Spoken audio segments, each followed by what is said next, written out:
Hello, everybody. Welcome back. Hello, and welcome back. It's a new week of reading. That's right. We're back to reading Down the Swale together. Today, it is a beautiful day down at Beach 5 in Lake Mohawk. If you haven't figured it out yet, if you take the letters in Mohawk and scramble them up, you'll get Lake Wahakmo. And that's because Lake Wahakmo was inspired by Lake Mohawk, which I think is one of the most beautiful lakes in the entire world. If you remember, Brogden had been hiding inside the compartment of the boat and he had just decided that he was going to go out and take a look. As quietly as possible, Brogden pushed up on the cushions to widen the opening. It made the same squeaky sounds as before and he hesitated, but Dad did not stir. Brogden gave a final shove and scrambled out into the open. He headed to the forwardmost point of the bow and turned his head all around. The view was breathtaking in every direction.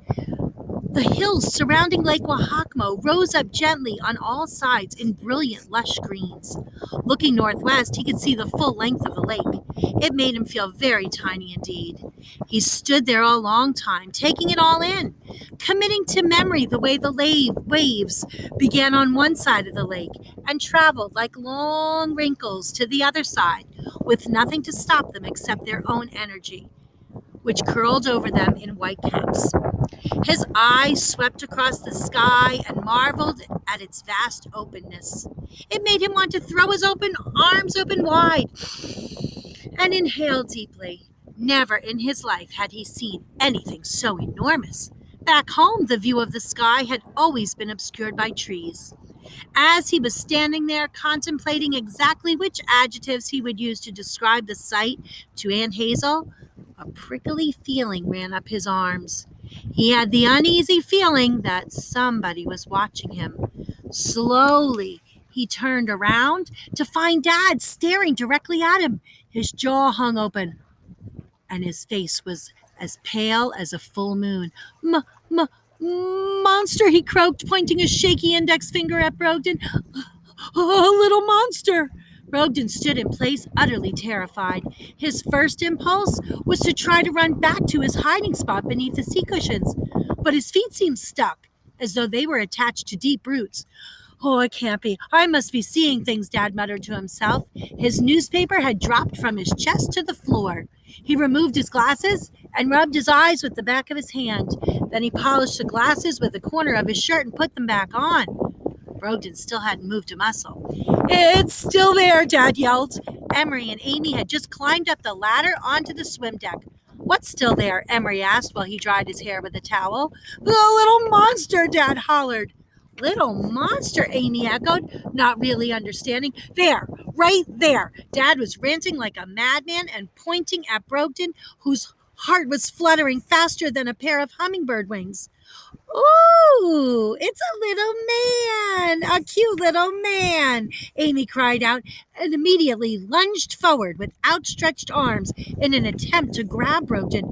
No, he's mine, argued Emory. He pushed past her, nearly knocking her down. The two children became entangled and fell to the floor, causing the boat to rock unsteadily back and forth. Dad reached out to stop them. Don't touch it, he warned them, and then to Brogden. Get out. Go away. Brogden didn't need to be told twice. Emory had gotten back on his feet and was now holding a long-handled net, which was kept in the back of the boat for fishing. Don't move, Emory whispered. Just stay right there. Amy crept up behind her brother, elbowing him in the ribs as she tried to get around him. He's mine, I tell you. I get to keep him when you catch him. You have a turtle. I don't have any pets, she demanded. Brogden's eyes darted left and then right as he frantically looked for a place to go. Back inside the compartment was no good, for that meant certain capture. And the net loomed closer. Hold still now, Emory murmured, his eyes glittering. Get him, Amy pleaded. I'm going crazy, Dad cried. Lack of sleep, lack of vitamins. Oh, too much stress, he rambled. Almost there, said Emory. The net now hovered above Brogden's head, only about a foot away now. Emory whooped and brought the net down with a mighty thud, yelling, "I've got him!" But in fact, he didn't. Brogden had sidestepped to the left, and the net crashed to the floor. "Dang!" yelled Emory, although his parents strictly forbade cursing. It was close enough to not cursing, he figured, even if they didn't see it the same way. He raised the net and brought it down again, but Brogden had jumped to the right this time. "Get him! Get him!" Amy squawked. "Go away!" Dad wailed. The net crashed down again, and Brogden skittered around like a mouse trying to avoid capture.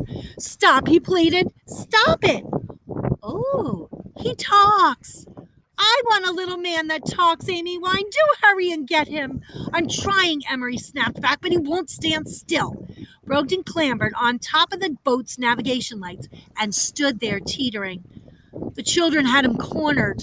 "Just grab him," Amy ordered. "Grab him with your hands." Brogden tried his best to stay balanced, but the boat's swaying made it difficult. He stole a nervous glance at the water below.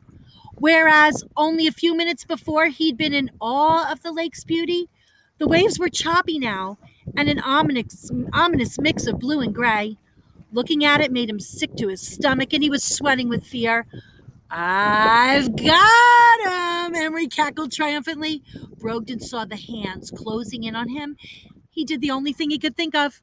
He turned and ran. Unfortunately, he ran into nothing but air. Worse still, Emory's hands caught a piece of him, and for a brief moment Brogden was positive that his leg would be ripped off. But no, Emory only succeeded in tearing his little shoe away. "My shoe!" Brogden cried as he tumbled through the air. "Did you get him? Did you get the little man?" Amy asked. Emory turned and held up the little shoe. "No, just this." "Give it to me," Amy commanded, and for a moment they struggled, tugging the shoe back and forth. Brogden, meanwhile, had plunged deep into the cold water, and for the second time that day he worried that he would drown. Even in the midst of his terror, however, he managed to marvel at the way the light sparkled as it filtered through the water, which was as green as a forest of pines. He opened his mouth to call for help. It quickly filled with water. What was it that Aunt Gladys had told him about swimming? He tried desperately to remember. Kick? Yes, kick, that was it. He kicked furiously with both legs and flapped his arms in a pulling motion. And at first, nothing happened. Then, oh, thank heavens, Brogden began to move upward, up and up and up. His lungs were straining and his ears were plugged, but he didn't let up. He kicked and pulled until the light above his head became brighter and the water became clearer. And then all of a sudden, his head popped through the surface. He gasped for every bit of air he could pull into his lungs. There he is! Brogden looked up and saw that Emory was leaning over the edge of the boat now with the net, aiming it at the water now. Amy stood at his side, directing. Brogden kicked with all his might, even as the net splashed down next to him. Water sprayed into his face, and he sputtered as it went into his mouth and up his nose. He managed to paddle only a few feet away, but the net came down again. It was only a matter of time before Emory would scoop him up, he realized. His long, wet hair was slowing him down, and the more he kicked, the more tired his muscles became. Oh, how he wished he'd been more diligent about doing his morning calisthenics, which Aunt Gladys had insisted upon. "Healthy body, healthy mind," she sang out each morning at dawn. If only he was stronger, he thought, he could hold out much longer. But his kicks slowed, and it felt as if he were treading through mud. Relentlessly, the net slapped onto the water again and again, searching and scooping, searching and scooping. "Do you have him yet?" he heard Amy ask over and over. "Nah," Emory yelled back. "Let me try," Amy cried. She ripped the net out of Emory's hands. Brogden felt his final bit of energy drain away. He was completely worn out now and couldn't summon another kick or stroke of his hand.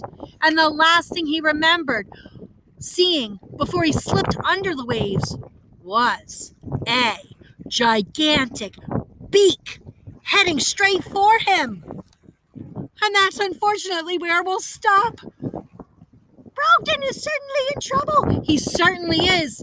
I wonder what bird is coming toward him. Maybe go tonight and look around and look up some birds that are near the water with a large beak. I just want to show you the beautiful view behind us tonight. And you can see those waves lapping up on the shore here at Lake Mohawk. Thank you so much for joining us tonight. Hope you come back tomorrow. We'll be waiting for you tomorrow. Keep on reading.